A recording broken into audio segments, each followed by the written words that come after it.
காஞ்சி மகா சுவாமிகள் அருளிய தெய்வத்தின் குரல் பாகம் 3 ஆச்சார விஷயங்கள் பிரிவு பகுதி 132 ஆச்சாரம் என்பதன் இலக்கணம். சமய ஆச்சாரம் மத ஆச்சாரம் என்று சொல்லும்போது ஒரு மதத்தின் நெறி முழுவதையும் ஆச்சாரம் என்பது குறிப்பிடுகிறது. ஆனால் பொதுவிலே ஒருத்தர் ஆச்சாரமாய் இருக்கிறார் என்றால் மடி விழுப்பு என்று 2 சொல்லிக் கொண்டிருக்கிறோமே, வார்த்தையிலாவது இன்றைக்கு வரையில் இருக்கிற மடி அடியோடு மறந்து போய்விடக் கூடாதென்றுதான் இந்த உபன்யாசமெல்லாம் பண்ணுவது. அதிலே மடியாய் இருப்பது என்றுதான் வைத்து கொண்டிருக்கிறோம். மடி விழுப்பு பார்க்கிறது தான் ஆச்சாரம்.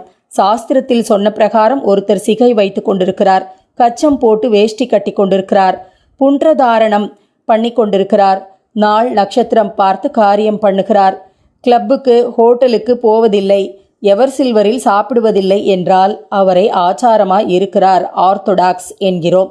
இப்படியாக ஒரு மதத்தின் எல்லா நெறிகளுமே அதன் ஆச்சாரந்தான் என்றாலும் வெளி வாழ்க்கையில் அதன் கட்டுப்பாட்டுப்படி நடந்து கொண்டு அதில் சொல்லி இருக்கிற வெளி அடையாளங்களான சின்னங்கள் முதலியவற்றை மேற்கொண்டு நடந்து காட்டுவதே குறிப்பாக ஆச்சாரம் என்று வழங்குகிறது.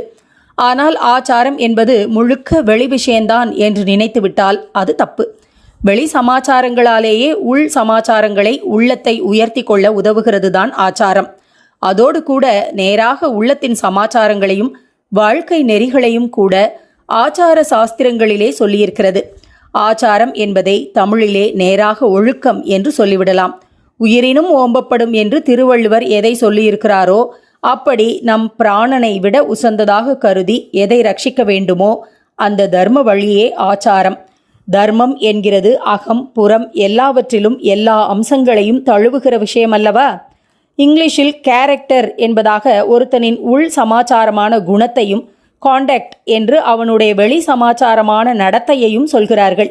ஆச்சாரம் என்பதும் ஒழுக்கம் என்பதும் கேரக்டர் காண்டக்ட் ஆகிய இரண்டையும் ஒன்றாக்கி சேர்த்து கொடுப்பது. இது வெறுமனே மொராலிட்டி எத்திக்ஸ் என்று சொல்கிற இக வாழ்க்கைக்கான நன்னெறிகளாக மட்டும் இல்லாமல் பரலோகத்துக்கும் உதவுவதான காரியங்களை, சம்ஸ்காரங்களை, சின்னங்களை, விதி நிஷேதங்களை, இன்ன செய்யலாம் இன்ன செய்யக்கூடாது என்பவற்றையும் சொல்கிறது.